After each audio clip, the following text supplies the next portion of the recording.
Welcome back to the Dirt Show. We are finished with our essential holiday season. Passover is over. Easter is over.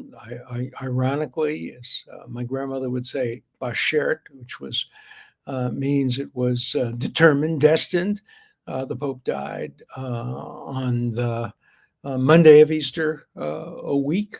He was a great man and a man of integrity and a man who tried very hard to reform the Catholic Church. We disagreed fundamentally on some issues of human rights and on his focus on some countries and not other countries, and his kind of progressive South American attitudes toward human rights. But nobody can doubt his tremendous devotion.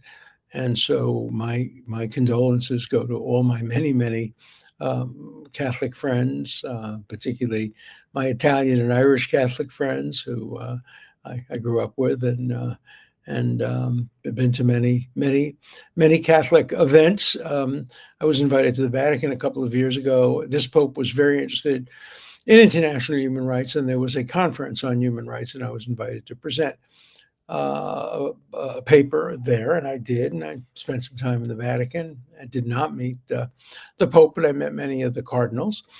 I also defended the Catholic Church in a moot court in Sydney, Australia, in the Sydney Opera House.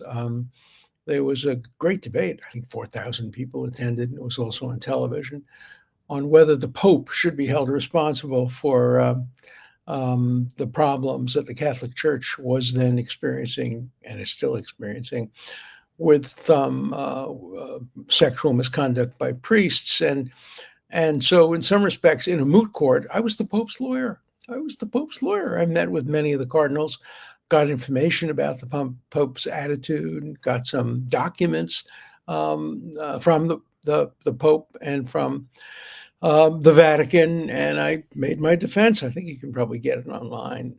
It's called the Conference of Dangerous Ideas or something like that, in the Sydney Opera House in Australia. It was very interesting. I debated an English human rights lawyer named Robertson, and it was a good debate. Who knows who won?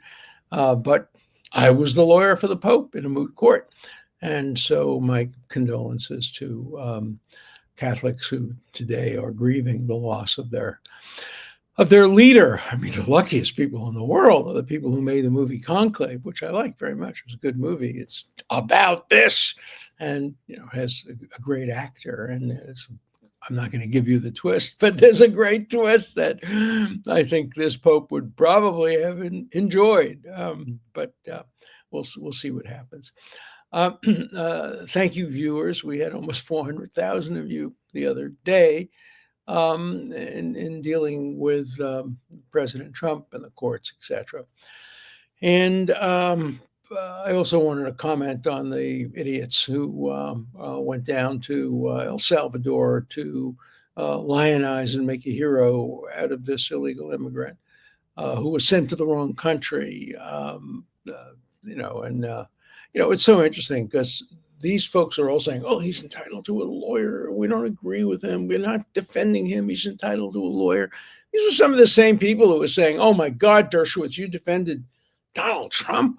You defended O.J. Simpson. You defended Jeffrey Epstein. They weren't entitled to lawyers, but this guy's entitled to a lawyer. Who's entitled to a lawyer is so much a matter of who you support and who you don't support. I think everybody's entitled to a lawyer. And if I were asked to be this guy's lawyer, I'd be his lawyer. I'm not going to be his friend, but I'd be his lawyer. So we'll see. He's not, I don't think, ever going to be back in the United States. He is an illegal alien, deportable, not deportable in 2019 to El Salvador because of the gangs down there. But that's changed and probably is now deportable to El Salvador. But even if he's not, he can be deported to almost any other country. And so I think they're making a big deal of nothing. And then they're making a big deal of the fact that President Trump said, well, I want to get rid of all the other American citizens who are terrible. But he didn't say deported.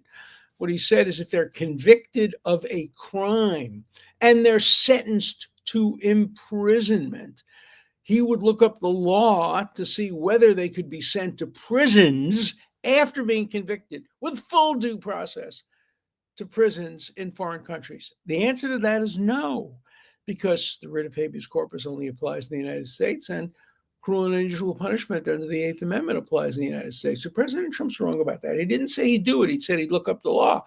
If he called me about the law, I would tell him, no, he can't do that. But there's an enormous difference between deporting somebody without due process and sending somebody to serve his sentence after he's convicted, after the appeals run out, after he's a legitimate prisoner serving his time in a foreign prison. Wrong in my view, but certainly not in any way comparable to deportation. Okay, so let's get to today's subject. Can Trump defund and deny tax benefits to discriminating universities? My legal analysis, well, since I came up with the subject, my legal analysis has been replaced by the courts, because just about an hour ago or a couple of hours ago, the New York Times reported Harvard University sues Trump administration. Of course, they picked the federal district court in Massachusetts, which is a very liberal court. I've practiced in front of it on many, many, many occasions. And, Harvard may win in the federal district court. They will not win in the United States Supreme Court. I doubt that they'll win in the United States Court of Appeals. And it depends on what subject they're litigating over. They will lose if the issue is, does the federal government have an obligation to continue to fund Harvard University, which has a $53 billion endowment in which it is alleged that Harvard is violating various titles of the civil rights law and continuing to discriminate against students based on religion. They will lose that lawsuit. My prediction, they will lose that lawsuit. Maybe they'll win in the district court, but they'll eventually lose that lawsuit. And I think they know that. They have good lawyers. Their lawyers are not going to tell them that there's going to be a Supreme Court decision saying that the Trump administration has to continue to fund Harvard Law School to the tune of $2, $4, $6, $8, $9 billion when the school has $53 billion in endowment. So they will lose that suit. The other suit that they have a chance of winning is, can the administration take away their tax exemption and other tax benefits? There is a Supreme Court decision which would go against Harvard, saying that a university that discriminated against gay couples and gay people can lose their tax exemption. And if you can lose it for discriminating against gays, can you lose it for discriminating against Jews?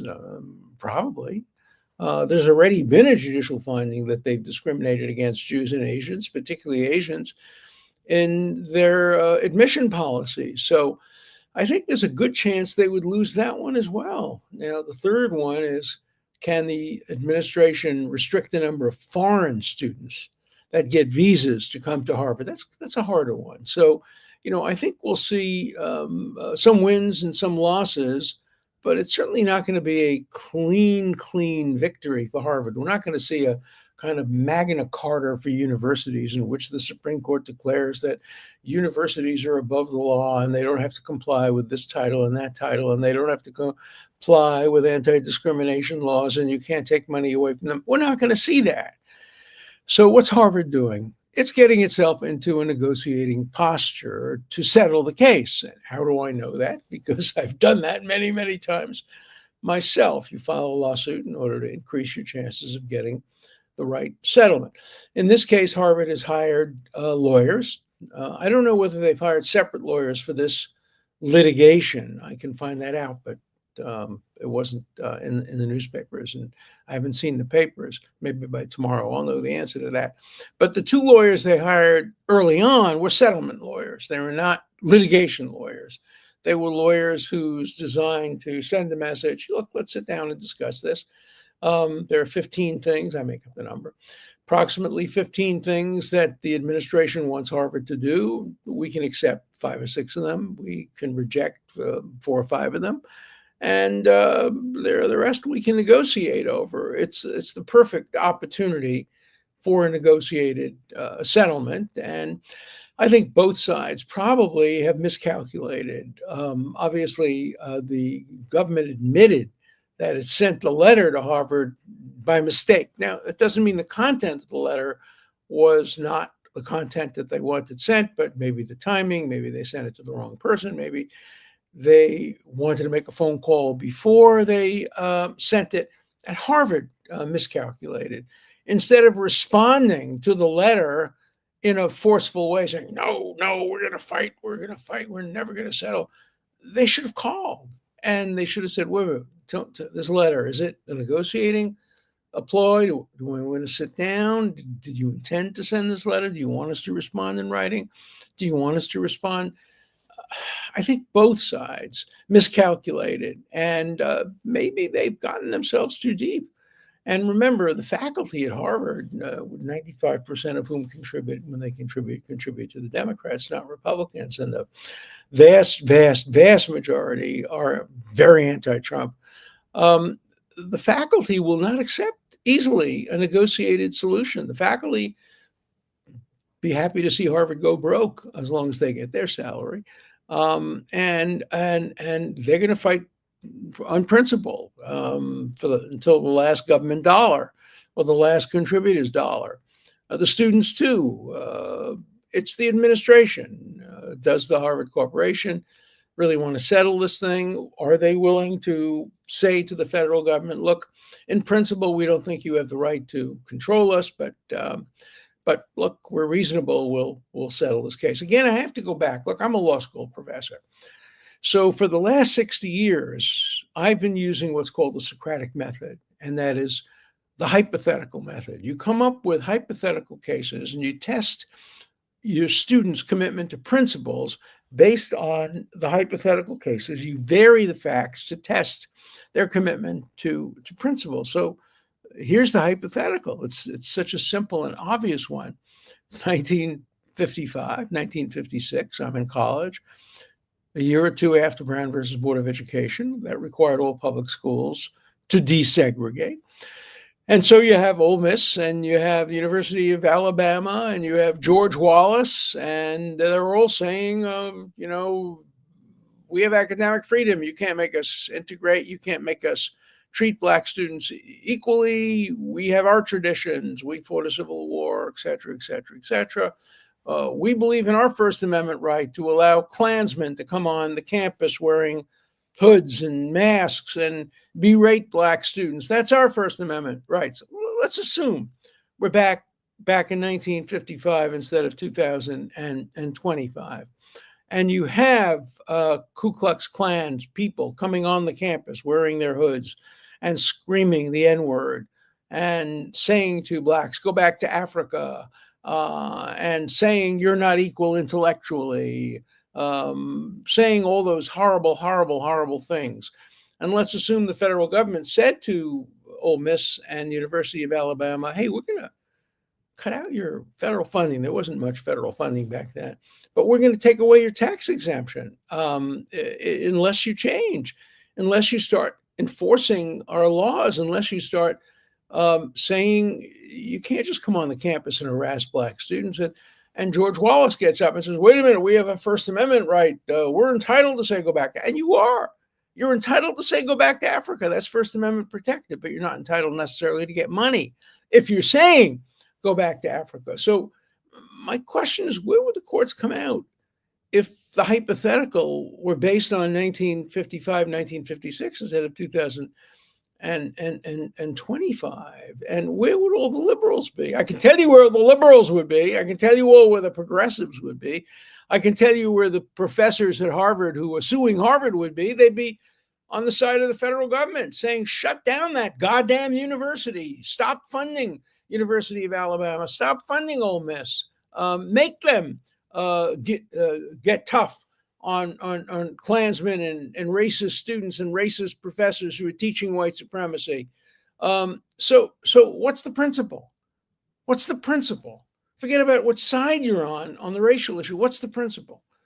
Is there a principle that says that the federal government should not interfere with the substance of what students are saying against other students, or the substance of demonstrations, or the content of demonstrations, or the content of what teachers are teaching?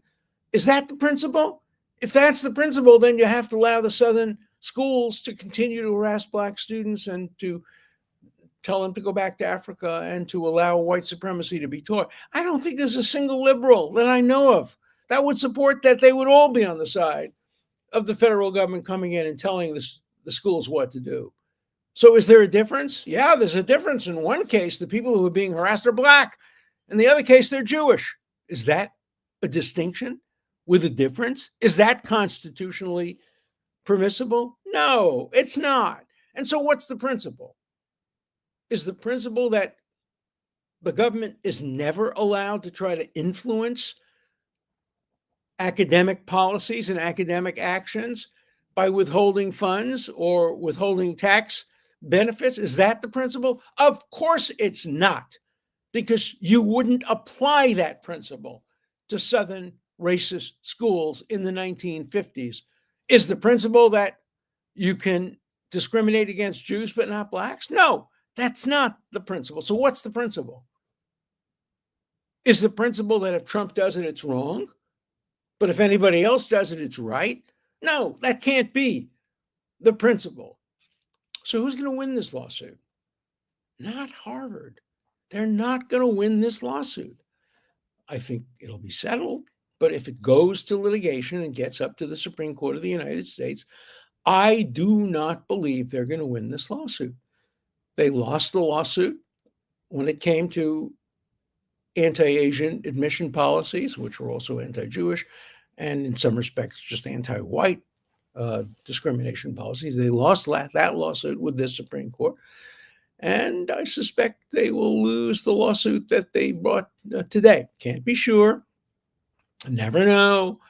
First of all, it probably wouldn't get the Supreme Court for 2 years, and who knows who will be on the Supreme Court in 2 years. Will Justice Thomas still be there?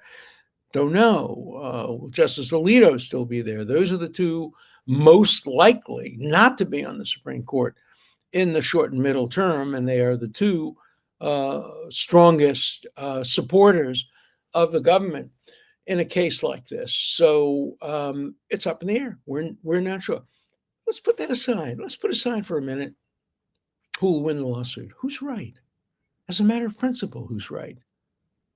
As a matter of principle, should the federal government be funding a university with $53 billion that is not doing enough to fight anti-Semitism, anti-Zionism, and other forms of bigotry? Is that the right thing? How far should the federal government go? Should they tinker with admission policies, with hiring policies? Should they micromanage what's taught in the classroom? Obviously, a balance has to be struck here. You can't allow what happened in the South in 1956, 57, and you can't allow what happened in Harvard campus on October 7th and October 8th, 2023. No, you can't allow 22 groups at Harvard, including Amnesty International, before Israel fired a single shot and had a single person in Gaza. You can't allow schools, these groups, to say Hamas was not at fault. It's all Israel's fault that 1,200 innocent Israelis were killed and 250 of them were captured. You can allow that if you can also allow people to make comparable statements against African Americans, against gays. But you don't allow that. You fire people for misgendering people. There's no First Amendment at Harvard. There's no freedom of speech at Harvard. Let's go back even many years before that, 1930s at Harvard. Harvard was a bastion of Nazism in the 1930s. Harvard had anti-Jewish quotas. They had anti-Italian quotas, anti-Catholic quotas, anti-Black quotas. They never even heard of gay people. They wouldn't admit somebody who was openly gay. Harvard was a horrible, horrible, racist, bigoted place. They welcomed Nazis. They went and sent a delegation to the University of Heidelberg, which had excluded Jewish professors and Jewish students, but Harvard said, okay, that's fine. We're gonna welcome that. What if a federal government had said, no, wait a minute, Harvard, you're discriminating against Jews, you're discriminating against others. We're not funding you. Would that have been the right thing to do? Yes, it would have been the right thing to do. I would have supported it. And so what's the principle? What's the principle? The principle is that the federal government does have a role to play in preventing discrimination and ensuring equality. But it may go too far in trying to micromanage the university. Look, I have two proposals. Number one, I want to end all these programs. I want to end DEI. 500 schools have now said we won't end DEI. DEI is a disaster. It's against diversity. It's against inclusion. It's against equality. It's racist and anti-Semitic and anti-American and anti-meritocratic to its core. I would also end every single one of these special studies departments. I would end any department that deals with women's rights, women's issues, gay rights, gay issues, racial, anything, Jewish studies. End it. End Jewish studies. End Holocaust studies. There's no room in universities for these specialized departments, which are totally unacademic, and they turn immediately into advocacy departments. When you look at all the statements that were issued on October 8th, October 9th, October 10th, the vast majority of them came from gay studies departments, women's studies departments, Native American studies departments, Southeast Asian studies department. It's all horrible, and it all should end. And we're not going to see universities restore their status as the greatest universities in the world as long as these special programs continue to exist. I would end all funding of all universities. No university gets a single nickel. Who gets the money? Research scientists. Hey, I can help cure cancer. Oh, you get money. I can help diabetes. Yeah, we'll give you money. I can stop Alzheimer's. Be our guest. Get the money. But we're not giving money to Joseph Massad, the head of the Mideast Studies Department, who calls on a student and the student speaks, and Joseph Massad, the head of this department, says, "You speaking with an Israeli accent? You cannot speak unless you are willing to admit you're a war criminal." Why should we be spending money on the Carr Center for Human Rights at Harvard Law School, which has nothing to do with human rights? It only promotes left-wing political ideologies. Should money be spent on supporting the National Lawyers Guild, which announces itself to be the legal arm of the Palestinian cause and really is the legal arm of Hamas? We have to have targeted defunding, or more specifically, targeted funding. Let's fund only research that's in the national interest and that's neutral and non-ideological. Yes, defund National Public Radio. You want to put on funding for opera, for music, that's okay. As long as it's not political. You say one word that's partisan or political, your defunding is cut off completely. The American taxpayer should not be funding ideological, partisan causes, whether they call themselves educational or anything else. So I'm on a rampage on this one, and I don't think it's going to happen in my lifetime. But boy, if you want to see American universities restore themselves to the status they once had and could have again, you have to stop funding all these partisan, ideological, one-sided programs, and you have to get back to universities teaching neutral, objective, basic science, basic social science, but not ideology. Okay, so we'll see what happens. We'll follow the Harvard lawsuit. Harvard's going to lose. If they ask me my advice, I would say sit down and settle. Let's see what's going to happen. Okay, let's turn to some letters. If a judge gives an illegal order, you still have to follow it? And the answer is you can appeal it. You can seek a stay, But if the appeal is lost and the stay is turned down, you have to follow, even if it's illegal. It's interesting because then the next question is, well, what about military orders? And the answer is, it's very complicated. You're not allowed to follow military orders if they're illegal. But if you're wrong and you guess wrong, you can be court-martialed. It's a hard issues. So a judge can willfully create an illegal order, know it's illegal, get it overturned by the Supreme Court, but can still find the person in contempt for appealing the order. Wild times.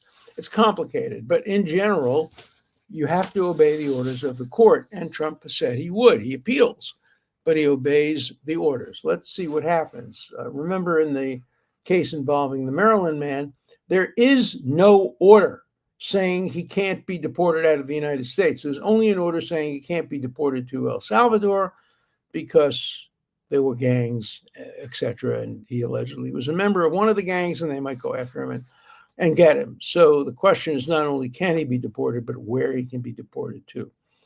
Okay, this is interesting. Bill Maher has come under harsh criticism from the far left for making positive comments about Donald Trump. James Carville has stated that the radical progressives need to leave the Democratic Party. Is this the beginning of a split up of the Democratic Party into two separate parties? I hope so. The Democratic Party cannot survive if it becomes the party of OAC and the other radicals on the left, including Bernie Sanders. Nor can it be the party of Larry David. Larry David had one of the stupidest op-eds in today's New York Times, in which he compares Bill Maher having dinner with Donald Trump with having dinner with Adolf Hitler. Larry David, that's a form of Holocaust denial. Comparing Trump to Hitler is a form of Holocaust denial because Trump didn't have gas chambers. He didn't have shooting squads. He didn't take babies and throw them into ovens. And if you're making a comparison, what you're saying is Hitler didn't have any of those things either. So shame on you, Larry David. We used to be friends. Boy, no more. And the one thing about Larry David, he stopped being funny. I don't laugh at his jokes anymore because I know they're not jokes. That's who he really is. So they're not jokes. Okay. This is interesting. Professor, you are the GOAT. GOAT. I got first pissed. I'm a goat. Then I realized he was saying the greatest of all time. I'm not. But pulls no punches, a jewel for the protection of the United States of America. I commend you, sir. Graduate class of 2000, FSU, Florida State, I guess, University. Well, thank you, but I reject the title. GOAT. Bah. Okay. This is an interesting one. While I have not always agreed with all of your decisions regarding clients, I do believe you have the clearest understanding of the Constitution. Please keep it up. No, what if you had disagreed with me on clients? I doubt that you disagreed with me when I defended President Trump. You probably agreed with that one. You probably disagreed with O.J. Simpson. And the people who agreed with O.J. Simpson probably disagreed with Donald Trump and Jeffrey Epstein. You don't get to pick and choose. You follow the tradition of John Adams and Abraham Lincoln and Clarence Darrow. You're a defense lawyer. You're like a doctor in the emergency ward. Somebody comes to you, needs a lawyer. You take the case. You defend their rights. You don't necessarily become their friends, but you defend their rights. So no, you can't have it both ways. You can't say, I have not always agreed with all your decisions regarding clients. You don't get to have influence on my decisions involving clients. I'm going to continue to defend clients you don't like, clients you do like, and that's my job as a criminal defense lawyer. I don't understand how this lawyer, Alan Dershowitz, can endorse his alumni Harvard, considering their position and treatment of Jews. I don't. First of all, I'm not an alumni of Harvard. My mother would always say when I went to Yale Law School, he got into Harvard, but he went to Yale. I got into Harvard, and I taught there 50 years, but I'm not an alumnus of Harvard, and I do not support Harvard. I oppose Harvard on many of the things that it has done historically and that is doing now. So we have a lot to talk about. Come back tomorrow. I don't know if we're going to get 400,000 views tonight, but call your friends and urge them to watch. And if they haven't watched tonight, they can watch it on the platforms, and they can tune in tomorrow. So looking forward to seeing you tomorrow. Good night.